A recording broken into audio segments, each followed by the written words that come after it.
आज अस्पताल में मीडिया से बात करते हुए मनोज जरंगे पाटिल ने एक बार फिर मराठा आरक्षण पर अपना रुख स्पष्ट किया। छगन भुजबल की आलोचना करते हुए कहा, लोगों की समस्याएं कैसे हल होगी। उन्होंने कहा कि भुजबल ने मराठों के बच्चों के गले पर नाखून लगाया है। नाही, मला नाही माहित त्याच्याबद्दल. पण असं काय कारण असू शकतं. काय प्रत्येक वेळेस शंका घ्यावा असं काय नाही की कशामुळे कॅबिनेट बैठक रद्द केली किंवा घेतलीच नाही, का कॅबिनेट बैठक बोलवलीच नव्हती. काय आपण आजच काय सांगता येणार होतं का.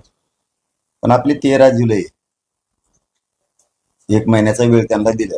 त्याच्या आत सगळ्या मागण्या ज्या दिलेल्या आहेत हैदराबादच्या गॅजेटसह सगळ्या स्वारींची अंमलबजावणी, सगळ्या स्वारीची अंमलबजावणी करताना सुद्धा आम्ही दिलेल्या व्याख्याप्रमाणेच पाहिजे. 10 महिन्यापासून आम्ही म्हणतोय त्याच व्याख्याप्रमाणे पाहिजे.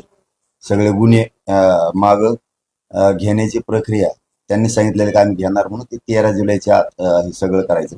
मराठा आणि कुणबी एकच आहे. कायदा पारित करण्यासाठी आधार पाहिजे. 57 लाखाच्या नोंदी मिळाल्या. ते पण जे काय शिंदे साहेबांची समिती त्याला 1 वर्षाची मुदतवाढ, जे आपले विषय ठरलेले आहेत आमचे, बॉम्बे गव्हर्नमेंटचं गॅजेट, सातारा गव्हर्नमेंटचं गॅजेट, हे 8-9 विषय ते शंभूराज देसाई साहेबांना आम्ही ते सांगितलेले आणि मुख्यमंत्री, दोनही उपमुख्यमंत्री यांना हे विषय माहिती.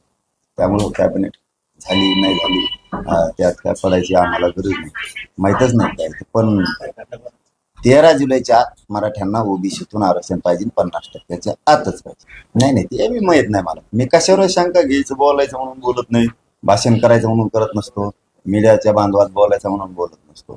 काय प्रॉब्लेम असतील ते काहीच आपल्याला माहित नाही. आणि वादंगण फदंग व्हायचा काय संबंध, त्याचा काय संबंध आहे.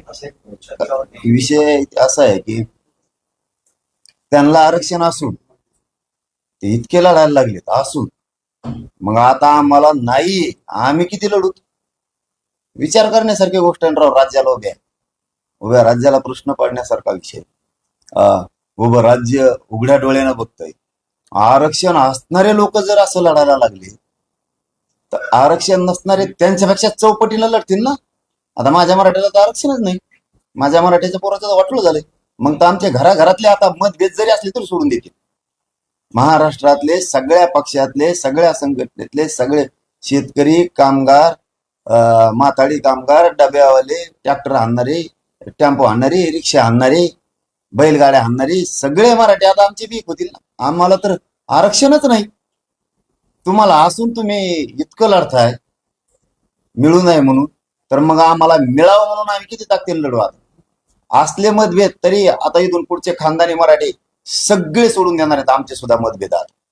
कारण ते जर असून इतका त्रागा करायला लागले, इतका मराठ्यांच्या विरोधात विष वकायला लागले, तर आमचेही मराठी असलेले मतभेद सोडून आता तेही त्यांच्या जातीच्या लेकरासाठी आता लढणार आहेत.